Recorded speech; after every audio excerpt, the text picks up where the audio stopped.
प्रवास प्रोग्राम में आपका स्वागत करते हैं। शाहिना तनवीर दोबारा आपके साथ हाजिर हैं बहुत सारी एंटरटेनमेंट लेके। और आज हमारे साथ यहाँ पे रूबी मौजूद हैं जो कि एक सिंगर है। सत श्री अकाल, अस्सलाम वालेकुम, नमस्कार रूबी। हेलो। नमस्ते, क्या नमस्ते। हाल है आपके? बस जी बिल्कुल वधिया, तुसी सुनाओ। बिल्कुल ठीक ठाक। अच्छा रूबी, ये जो सिंगर के आप के अंदर जो एक टैलेंट है उसके बारे में थोड़ा सा बताइएगा। जी ये सिंगिंग का टैलेंट जो है ये एक तरह से वी कैन से कि ये गॉड गिफ्टेड है। बट मेरे फादर भी बहुत अच्छा गाते थे, तो जो उनकी तरफ से मुझे इंस्पिरेशन मिली आगे लाइफ में, और मैंने धीरे धीरे गाना शुरू किया और कुछ भगवान की दया से उसको धीरे धीरे मैं पॉलिश करती रही गा गा के। तो आज मैं यहाँ तक पहुँच गई बहुत कि गाने लायक हो गई शायद थोड़ा। सही। तो आपके इंस्पिरेशन घर से ही शुरू हुई है, घर आपके से फादर बिल्कुल से। जी तो आप बिल्कुल। किसको ज़्यादा इंस्पायर करती हैं अपने इस तरह से, जैसे आप हम किसी ना किसी को सुनते हैं ज़्यादा, आप किसको ज़्यादा सुनती हैं? जी मैंने बिगनिंग में जो शुरू किया सुनना, मैंने लता जी को शुरू किया, और जैसे जैसे बड़ी होती गई जो दिल को छू गया बस वही मैंने सुना और वही उसको प्रैक्टिस किया आगे आगे और गाने की कोशिश करी। ये कहीं ना कहीं से इंस्पिरेशन बचपन से शुरू होती है और आपके तो घर से ही शुरू हुई है। बिल्कुल। तो आपका जो मेन, आपका जो एक इंटरेस्ट है वो कहाँ किस तरह का है? लाइक क्लासिकल है या रैप है? किस तरह का सॉन्ग आप ज़्यादा गाती हैं? देखिए क्लासिकल तो बहुत मुश्किल हो जाता है और उसके लिए प्रॉपर हमें सीखना भी पड़ता है, और कह लीजिए कि मुझे सीखने का इतना कुछ खास मौका नहीं मिला।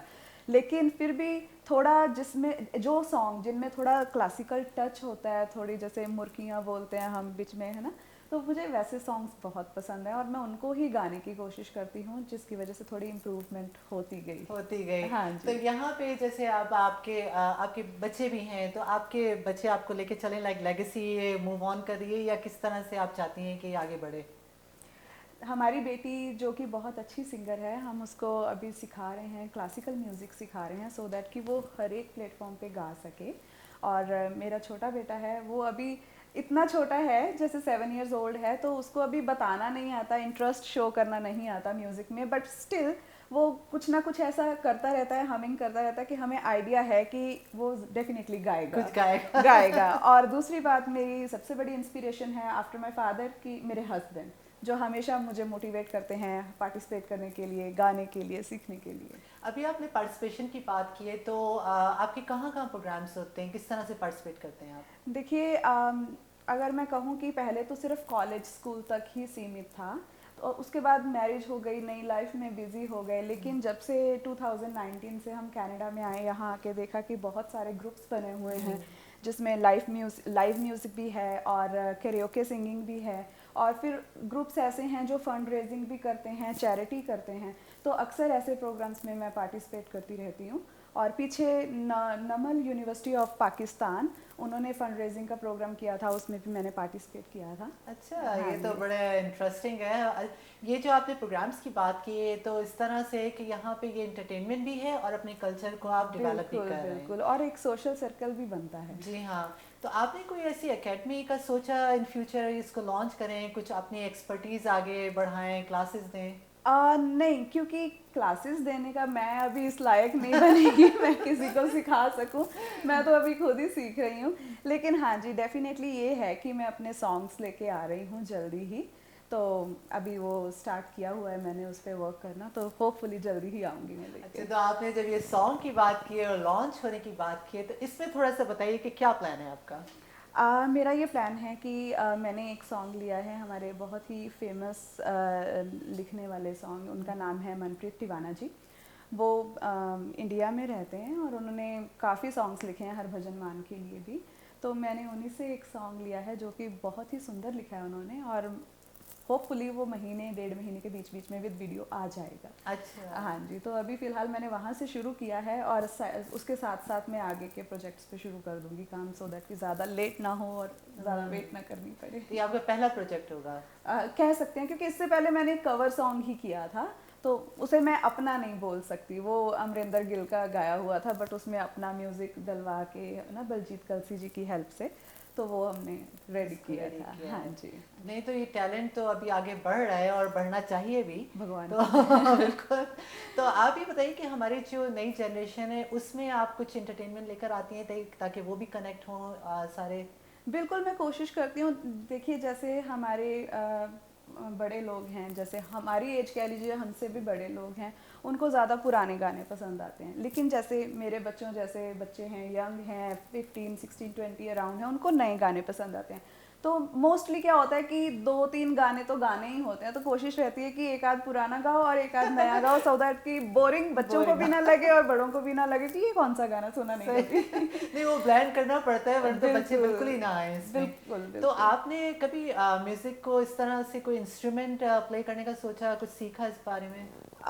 नहीं, मैं कहूँ कि मुझे कभी ऐसी गाइडेंस नहीं मिली, या मुझे कोई ऐसा सोचा ही नहीं कभी पहले किसी ने भी, क्योंकि मेरे फादर, जब मैं छोटी थी, सीखने की एज थी, मेरे फादर यूएस में रहते थे और मॉम को इतना नहीं पता था क्योंकि उनको म्यूज़िक का कुछ इंटरेस्ट नहीं था, और वैसे भी लेडीज़ के लिए थोड़ा मुश्किल लगता है ये सारा मैनेज करना।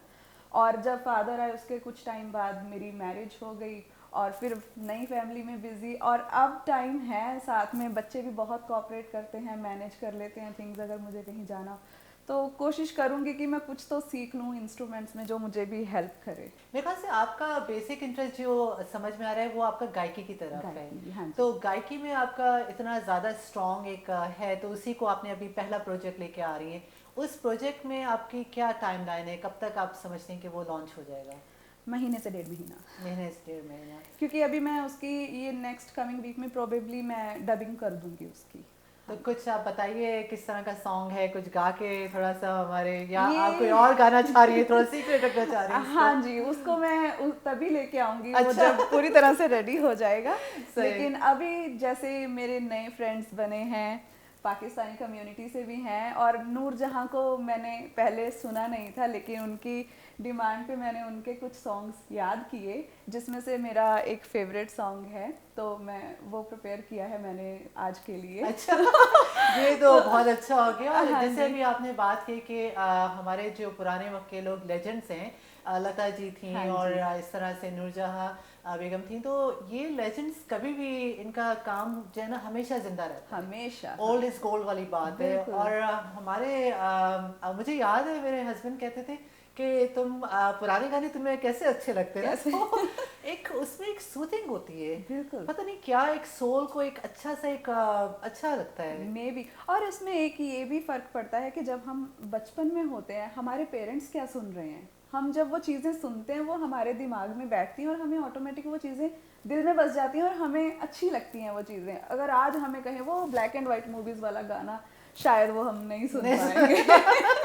लेकिन वही ब्लैक एंड व्हाइट का जो है, अगर आप थोड़ा सा उसके मोमेंट अपने एक मूड बनाएं, बिल्कुल। तो उस मूड पे भी डिपेंड करता है। तो बिल्कुल, आज का आपका क्या मूड है? आज मैंने जैसे कि बताया कि नूर जहां का जी। बहुत ही प्यारा सॉन्ग है, मैं ते मेरा दिल भर जानी, तो आज मैं वो सुनाती हूँ। चलें, आप जरूर सुनाइए। मैं ते मेरा दिल भर जानी, बुलियां ते प्यार कहानी, सावा च आया ए तूफान, मौसम होया ए बेईमान, मैं ते मेरा दिल भर जानी, बुलियां ते प्यार कहानी, शौक नजारे देन गवाही, मिल के तुर पे प्यार दे राही, जद तक साहे तेरी कसमें, मैं नहीं सहनी पल दी जुदाई, अखियां ने खेड रचाई, कमली दी होश पुलाई, जुल्फां भी होइयां परेशान, मौसम होया ए बेईमान, मैं ते मेरा दिल भर जानी, बुलियां ते प्यार कहानी। वाह। ये तो आपने कमाल कर दिया है। Thank you इतनी so आपकी much. सुरीली आवाज़ और इतना अच्छा आपने इसमें आपने गाया है ऑन द स्पॉट। बहुत बहुत शुक्रिया आपका। Thank you so very much. Nice, well done. अभी मैं, आप जब गा रही थी, मैं सोच रही थी कि आपकी इतनी प्यारी आवाज़ है, इतनी सुरीली आवाज़ है, इसको बहुत दूर तक जाना चाहिए। तो आपके कुछ फ्यूचर के प्लान्स हैं, वो प्रोजेक्ट्स किस तरह के हैं? जो भी मेरा सॉन्ग मैं रिलीज़ करूँगी और कोशिश करूँगी कि मैं आपके पास भी आऊँ प्रमोट करने के लिए। इससे बिल्कुल। अच्छा और कौन सा प्लेटफॉर्म मिलेगा मुझे। और साथ के साथ जैसे मेरा फेसबुक है, यूट्यूब है, इंस्टा रील्स होती हैं, इंस्टाग्राम है, और भी जो ऐसे प्लेटफॉर्म्स हैं, तो मैं हर जगह पे अपना सॉन्ग जो है वो रिलीज़ करूँगी। अच्छा, हाँ। तो आपके जो सॉन्ग्स का सबसे ज़्यादा जो इम्पैक्ट पड़ता है वो आपकी अपनी कोई क्रिएटिविटी इसमें आएगी, जैसे आप लिखने की, जैसे सॉन्ग राइटर की बात होती है, इसमें कोई इंटरेस्ट है आपका? लिखने का तो नहीं, लेकिन जैसे जो सॉन्ग्स हम सुन चुके हैं, जब हम उनको गाते हैं, प्रैक्टिस करते हैं, तो हम उसमें ऑटोमेटिक कुछ नया डालने की कोशिश करते हैं कि वो सेम ओरिजिनल जैसा ना लगे। तो उसमें ही हम कोशिश करते हैं कि थोड़ा थोड़ा थोड़ा थोड़ा चेंज कर चेंज कर दें दें। जैसा भी उन्होंने गाया सही। है। हाँ जी। नहीं, ये बहुत अच्छी क्रिएटिविटी है। अभी जब आपने नूरजहां बेगम का गाना गाया तो मेरे मन में ये हुआ कि आपसे पूछें कोई और गाना अगर आपको याद है या कोई ऐसा जो आपको बहुत फेवरेट हो, उसको आप थोड़ा सा सुनाना चाहें, थोड़े से लिरिक्स, कुछ भी हो जाए, लता जी का हो जाए या किसी का भी। चलो मैं लता जी का ही सुना देती हूँ। ओ सजना बरखा बहार आई, रस की फुहार लाई, अखियों में प्यार लाई। ओ सजना बरखा बहार आई, रस की फुहार लाई, अखियों में प्यार लाई। ओ सजना। वाह, बहुत बढ़िया, बहुत बढ़िया। Thank you, thank you. बहुत बहुत अच्छा आपने जो है कितने अच्छे इसमें आवाज़ में, मुझे वो याद आ गए दिन जब हम सुना, अभी भी सुनते हैं इतने अच्छे पुराने गाने। और इसमें सबसे ज़्यादा जो स्वीटनेस की बात होती है कि आप कभी भी आप ये महसूस नहीं करते हैं कि ये पुराना हो गया है। पुराना हो गया। और नए गानों की अपनी बात है, पुराने गानों की अपनी बात है। वो शायद उस टाइम पे म्यूजिक इंस्ट्रूमेंट्स वैसे थे, है ना, वो, और गाने की खूबसूरती उस हिसाब से बनती थी। अभी आजकल इतने इलेक्ट्रॉनिक इंस्ट्रूमेंट्स आ गए हैं जो हर फ्लॉ को बीच में से निकाल भी देते हैं। सो मे बी वो टाइम के साथ चीज़ों में बदलाव तो आता ही है। सही। तो मे बी इसी वजह से अब हमारे बच्चों से भी जो आगे और जनरेशन नहीं आएगी, उनको शायद आज का कुछ लगेगा कि ये कैसे पुराने सॉन्ग सुन रहे हो आज के सॉन्ग सुनो कैसे। बिल्कुल नहीं, हर दौर में हर चीज़ चेंज होती है, लेकिन है। जो अडेप्ट करते हैं वो एक इंडिविजुअल की बात होती है। आप कभी कॉन्सर्ट का इस तरह का कभी सोचा, कहीं कॉन्सर्ट्स हो रहे हैं तो उसमें आप पार्टिसिपेट करें, इस तरह का कभी? देखिए ये तो बड़ी बात है कॉन्सर्ट करना, क्योंकि अभी जैसे जैसे मैं ग्रो कर रही हूँ, लोग जान रहे हैं। भगवान करे एक दिन ऐसा भी शायद आ जाए कि कॉन्सर्ट भी मिले, अपने सॉन्ग्स की आगे आगे कलेक्शन आएगी।